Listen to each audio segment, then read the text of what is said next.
드라마 같은 기적의 주인공 박순애 전도사님은 기도는 길어도 응답은 순간이다 라고 간증하시네요. 절대 희망 전해드립니다. 나는 매일 새벽 읍내에 있는 작은 개척교회에 나가 기도했다. 식모살이하며 배고프고 서러울 때 바다에 빠져 죽으려고 2번이나 자살 시도를 했지만 그때마다 하나님은 나를 살려내셨고 이제는 내 기도대로 엄마와 같이 살며 송아지도 키우게 해주신 게 너무나 감사해. 나도 하나님께 뭔가를 드리고 싶은데 제가 무엇을 드려야 하나님이 가장 기뻐하시는지요? 엎드려 기도했다. 울며 기도하는 내 가슴에 벅찬 감동으로 하나님의 말씀이 들려왔다. 딸아, 내가 너에게 원하는 것은 눈물의 기도니라. 너는 지금처럼 늘 내게 와서 기도하라. 그러면 내가 너의 삶을 인도하리라. 어느 날 새벽 목사님이 강단에서 울면서 엎드려 기도하시는 게 아닌가. 당시 교회는 건물을 임대하여 사용했는데 비워주고 나가야 하는 상황이 되어 목사님이 그렇게 울며 기도하신 것이다. 목사님은 특별 새벽 기도를 선포하시며 교회를 살리기 위해 전 교인이 건축원금을 하자고 말씀하셨다. 내 가슴은 대책 없는 감동에 벅찼다. 주님, 내가 최고 많이 드리고 싶어요. 주여, 이 낮고 가난한 저를 통해 하나님의 일을 이루어 주세요. 저는 가진 것이 아무것도 없지만 최고로 많이 드리기를 원합니다. 내가 섬기는 교회, 내가 사랑하는 교회를 살려주세요. 매일 새벽마다 온 예배당이 흔들리도록 고함치며 울어댔다. 저도 남들처럼 주님 앞에 좋은 것을 드리고 싶어요. 주님, 저를 사용해 주세요. 기적의 도구로 사용해 주세요. 저도 이번 기회에 최고 많이를 드리고 싶다고요. 그렇게 기도한 지 20일이 지난 어느 날 목사님이 나를 부르셨다. 내가 이런 말까지는 하지 않으려고 했는데 어지간해야 말이지. 교회 안에서 너 혼자만 기도하는 것도 아니고 다른 사람들이 시끄러워서 기도를 못하겠다고 하니 좀 조용히 기도하면 안 되겠냐? 빈털터리인 내가 강대상 앞에 찰싹 달라붙어 목사님보다 훨씬 더 큰 소리로 최고 많이를 외치고 있으니 목사님도 그런 기도는 실현 불가능한 지나친 기도라고 생각하신 모양이었다. 나는 서러워 핑그르르 눈물이 돌았다. 나는 다음 날 더욱 뜨겁게 기도했다. 저는 오직 능력의 주님만 바라보며 달려가오니 내게 응답하옵소서. 하나님이 살아계신 나의 하나님임을 보여주십시오. 그러던 어느 날 내 가슴에 불이 붙듯 뜨거워지더니 나지막한 음성이 들려왔다. 사랑하는 딸아, 내가 네 기도를 들었노라. 내가 너의 눈물을 보았노라. 나는 기쁨이 넘치고 감격에 겨워 집까지 뛰어오는 길에 발이 공중에 붕붕 뜨는 것 같았다. 그날 오후 누가 나를 찾아왔다. 박순애 씨 계십니까? 밖을 내다보니 60세쯤 되는 어르신이 서 계셨다. 내가 새벽 기도를 마치고 집에 돌아와 신문을 읽다가 박순애 씨의 글을 읽고 큰 감동을 받았습니다. 그래서 직접 만나뵈려고 여기까지 찾아왔습니다. 예? 제 글이 신문에요? 그분은 손에 들고 있던 신문을 내게 보여주었다. 내가 2달 전 투고한 글이 대구 매일신문에 실린 것이다. 나는 20살 때 청송감호소 재소자들 앞에 서서 내 살아온 이야기를 간증하며 정신교육 강사로 일한 적이 있었다. 그때 만난 재소자들 중에는 내복 한 벌 사주는 사람 없이 사는 딱한 형편들이 많았다. 하나님, 제가 저들에게 사랑을 베풀고 싶은데 저를 왜 이렇게 가난하게 만드셨어요? 어떻게 해야 저들을 도울 수 있을까요? 울면서 기도하는 가운데 지혜를 주셨다. 신문사에 이런 사연을 써서 보내면 누군가 글을 읽고 도와줄지도 몰라. 원고를 다 작성한 후 그 위에 손을 얹고 또 기도했다. 하나님, 이 원고가 쓰레기통으로 들어가지 않고 반드시 기사가 되어 많은 사람이 읽을 수 있도록 해주세요. 그리고는 내 원고가 실렸는지 날마다 살펴보았다. 하루, 이틀, 일주일을 기다렸지만 실리지 않았고 아침마다 금식하며 한 달을 기다려도 실리지 않아 포기했었다. 그런데 2달이 지난 지금 내 글이 기사가 되어 실린 것이다. 하나님은 서두르지 않으신다. 그러나 모든 일을 제때에 정확하게 이루어 주신다. 그 어르신은 내 글을 읽고 큰 감동을 받았다며 물었다. 재소자들에게 필요한 것을 사주려면 얼마 정도의 돈이 필요한지 말씀해 주시오. 그때 내 입에서 다른 말이 튀어나왔다.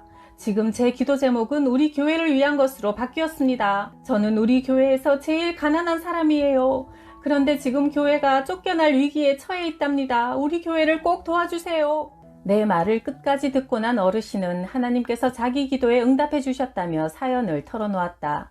나는 젊은 시절 하나님께 큰 복을 받아 돈을 많이 벌었지요. 그런데 부도가 나서 하루아침에 전 재산을 잃고 말았소. 평생 걸려도 못 갚을 빚만 안고서 월세방으로 이사를 갔지요. 전에는 운전기사가 데려다주는 자가용을 타고 학교 가던 아이들이 버스비조차 없어 걸어서 학교에 가야 하는 신세가 되었소. 그때까지 나는 나 자신을 위해 재산을 모으고 빌딩을 사는 것이 최고의 행복인 줄 알았고 주님께는 아무것도 드리지 않았소. 그런데 하루아침에 망하고 보니 모든 복은 하나님으로부터 왔음을 깨닫게 되었고 부자로 살던 지난날의 나 자신이 주님 앞에서는 정녕 가난한 자였음을 알게 되었다오. 모든 것을 잃어버린 뒤에야 주신 이도 주님이시오 거두어 가시는 이도 주님이심을 깨닫고 깊이 회개했지요. 3년 동안 매일 1000번의 기도를 쌓자 하나님은 잃어버린 것을 다시 회복시켜 주셨다오. 이제는 시골에 교회를 짓고 하나님이 가장 기뻐하시는 선교에 앞장서는 삶을 살려고 노력하고 있어. 그랬더니 하나님께서 이전보다 더 큰 복을 부어주시더군요. 나는 50 중반을 넘기고서야 하나님의 마음을 알게 되었는데 자매님은 젊은 나이에 이렇게 가난한 환경에서도 너무나 귀한 믿음을 가지셨네요. 주님께서 인도하신 만남입니다. 얼마나 필요합니까? 예, 저는 얼마가 필요한지 잘 모르고요. 그저 하나님께 최고 많이 드리게 해달라고 기도했을 뿐입니다. 어르신은 빙그레 웃더니 고개를 끄덕이셨다. 그러면 수표 한 장으로 끊어올까요? 수표가 뭐예요? 저는 그런 거 잘 모르니 파란 돈 10,000원짜리로 주세요. 그분은 읍내로 나가셨다. 나는 꿈을 꾸는 듯 묘한 기분으로 마당을 서성이며 기다렸다. 2~5시간 후 그가 가쁜 숨을 몰아쉬며 돌아와 한 뭉치를 내게 건넸다. 여기 있습니다. 아니, 이게 전부 다 돈이란 말이에요? 어르신이 건네주는 뭉치를 펼쳐보니 파란 10,000원짜리 돈다발이 잔뜩 들어있었다. 나는 태어나서 그렇게 많은 돈은 처음 보았다. 겁이 덜컥 났다. 이렇게 많이 달라고 한 적은 없어요. 저는 이 돈을 갚을 수 없어요. 두 팔이 덜덜 떨렸다. 갚지 않아도 됩니다. 주님이 갚아주실 겁니다. 그분은 점잖게 말씀했다. 이렇게 멋진 부자는 처음 보았다. 그럼 그냥 주시는 거란 말이에요? 주님이 주라고 하시네요. 감사합니다. 정말 감사합니다. 이 은혜를 평생 간직하겠어요. 나는 그 돈다발을 가슴에 꼭 품고 교회로 달려갔다. 주님, 이것이 꿈은 아니겠지요? 내 소원은 남들처럼 헌금 한번 실컷 해보는 것이었는데 하나님이 나 같은 사람의 소원도 들어주셨다. 목사님! 목사님! 사택 현관문을 두드렸다. 그동안 초라한 산나물 보따리를 말없이 걸어놓고 돌아서며 눈물 지었던 지난 날이 떠올랐다. 나를 보고 목사님은 깜짝 놀랐다. 무슨 일 있어요? 하나님이 이것을 주셨어요. 목사님은 보따리를 펼치고 시퍼런 돈뭉치를 보시더니 그 자리에 무릎을 꿇고 울며 회개 기도를 하시는 게 아닌가. 하나님 아버지, 제가 잘못했습니다. 하나님의 교회는 인간의 생각 안에 있는 것이 아니라 하나님의 계획 안에 있음을 알았습니다. 인간적으로 염려하고 하나님만을 온전히 바라보지 못한 저를 용서해 주소서. 이 가난한 딸을 통해 역사하신 주님을 제가 보았습니다. 목사님은 내 머리에 손을 얹고 간절히 기도해 주셨다. 주님 앞에 최고 많이 드리고 싶어서 그렇게 몸부림치던 이 딸의 눈물의 기도를 응답하신 하나님, 이 믿음을 축복하여 주옵소서. 하나님은 우리 교회의 최고 부자가 아니라 최고 가난한 나를 들어 역사하셨다. 기도는 길어도 응답은 순간이다. 어느 날 새벽 교회 바닥에 엎드려 기도하는데 창세기 12장 1, 2절 말씀이 가슴에 파고들었다. 너는 너의 본토 친척 아비집을 떠나 내가 너에게 지시할 땅으로 가라. 내가 너로 큰 민족을 이루고 너에게 복을 주어 네 이름을 창대케 하리니 너는 복의 근원이 되리라. 하나님, 제가 순종하겠습니다. 나를 보내소서. 눈물 콧물이 범벅되어 통곡을 쏟아냈다. 청송골짜기를 떠나 서울로 가기로 마음을 굳혔다. 하나님, 제 인생은 주님 것입니다. 나를 인도하소서. 나는 내 전 재산인 송아지를 팔아 그 돈을 하나님께 다 드리고 1989년 12월 27살에 서울로 왔다. 주머니 속에는 2만 원이 있었다. 언덕배기 신촌중앙교회가 보였다. 그 예배당으로 들어와 맨 앞 강단 아래 엎드려 기도했다. 주님, 이 교회에서 주일학교 교사가 되게 해주세요.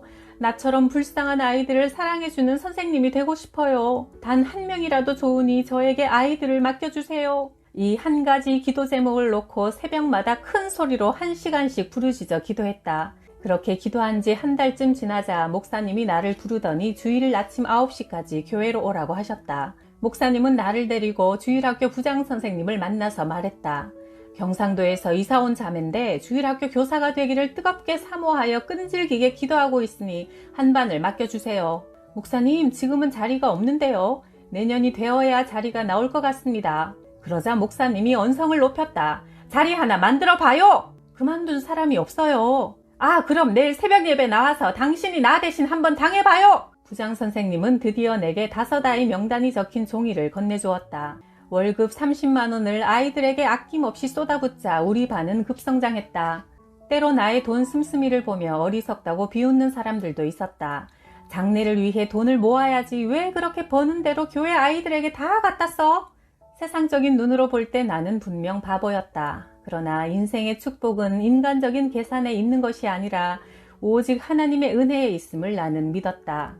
우리 반 아이들 중 2명이 아무리 가르쳐도 성경 구절 하나를 외우지 못했다. 옆에 있던 다른 아이들이 말했다. 선생님, 얘는 받아쓰기도 맨날 빵점 맞아요. 그래서 매일 교실 청소해요. 쟤는 책도 못 읽어요. 우리 반 꼴등이에요. 알아보니 가정 형편이 어려워 공부할 환경이 아니었다. 새벽에 기도하는 중 그 아이들에게 한글을 가르쳐주고 싶은 감동이 왔다. 하나님께서 성경을 쓰라는 지혜를 주셨다.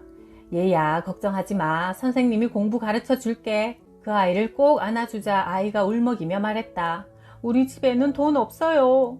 돈 안 줘도 돼. 당장 다음 날부터 2 아이는 공책과 성경책을 가지고 내 방에 와서 창세기 1장 1절부터 소리내어 읽은 후 하루에 성경 3장씩을 썼다. 일주일이 지나 창세기 15장이 넘어갔다. 받아쓰기 100점이 나올 때까지 집에도 보내지 않고 밤 12시까지 지독하게 가르쳤다. 한 달 후 2 아이가 와서 이렇게 말했다. 선생님, 저 80점 맞았어요. 저는 100점 맞았어요. 엄마가 잘했다고 1000원이나 줬어요. 다음 날 아이들의 엄마가 나를 찾아왔다. 선생님, 이제야 인사드리러 왔습니다. 글도 못 읽던 우리 아이가 선생님과 공부를 한 다음 실력이 얼마나 좋아졌는지 받아쓰기 100점을 다 맞았네요.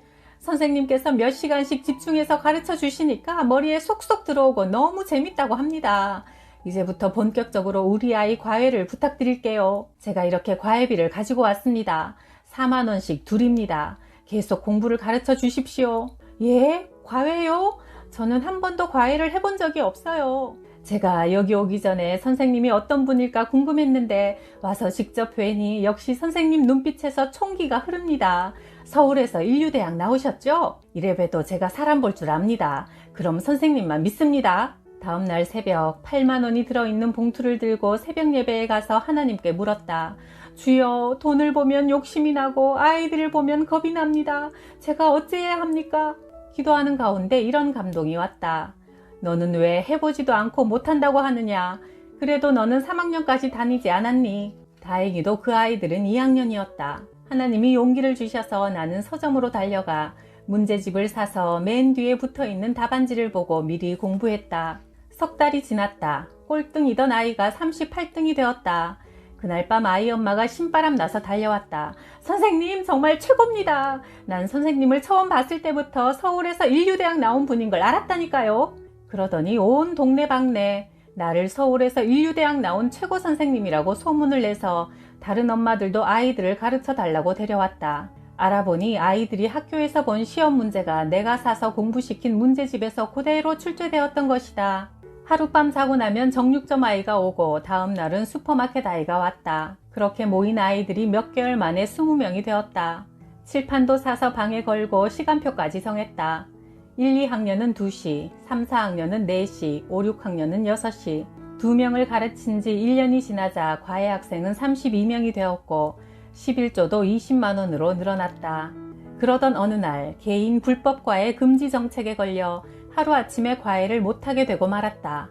하늘이 무너진 심정으로 나는 3일 금식 기도를 했다. 하나님, 저는 배운 것이 없지만 그 아이들을 진심으로 사랑합니다.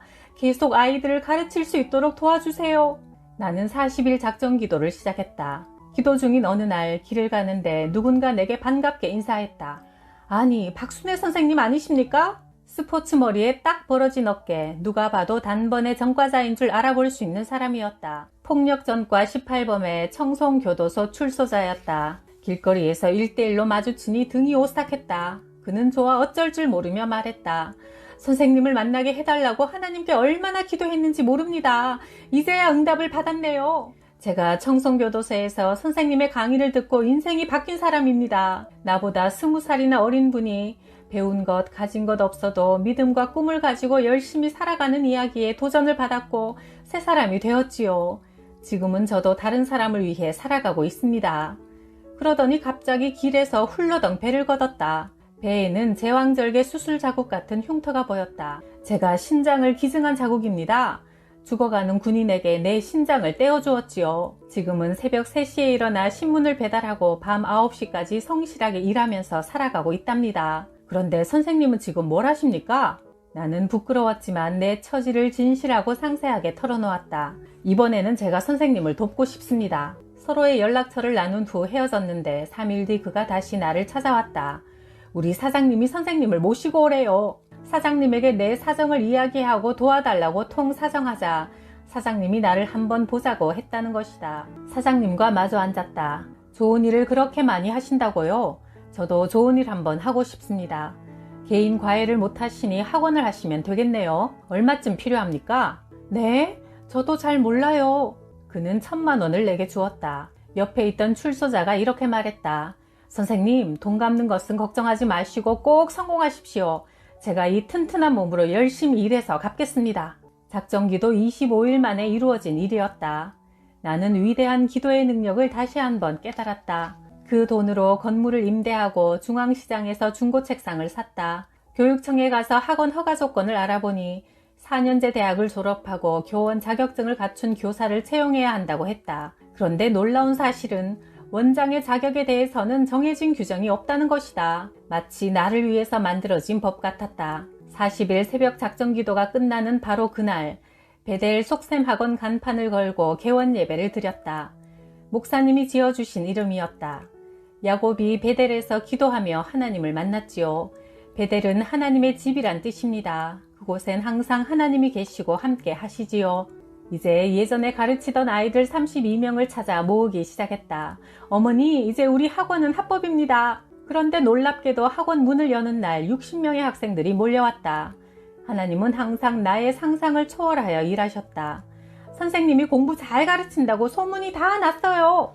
처음부터 60명으로 시작해 다음날 6명이 새로 오고 또 하루 지나면 7명이 새로 왔다. 1년 후 200명이 되었다. 오직 성경 말씀 중심의 믿음을 바탕으로 학원을 운영했다. 기도하는 가운데 두 번째 학원을 열라는 감동을 주셔서 피아노 학원도 열었더니 학생들이 300명이 넘어갔다.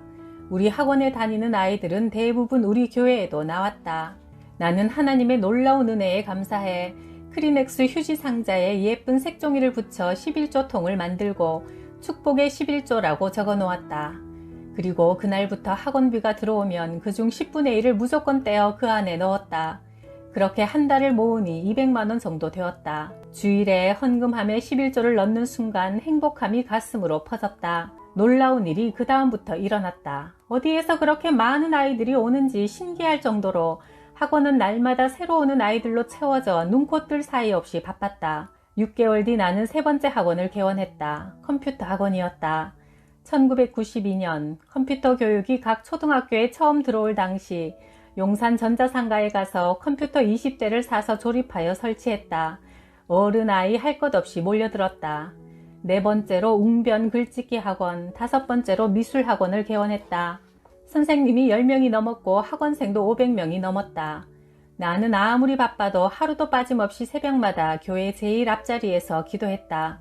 감사와 찬양이 끊임없이 이어지던 어느 날 하나님은 학교 앞 넓은 땅을 보여주셨다. 새벽 기도를 마치고 여리고 작전으로 그 땅을 밟으면서 기도하기 시작했다. 그리고 때가 되었을 때 땅 주인을 찾아갔다. 이 땅을 제게 파십시오.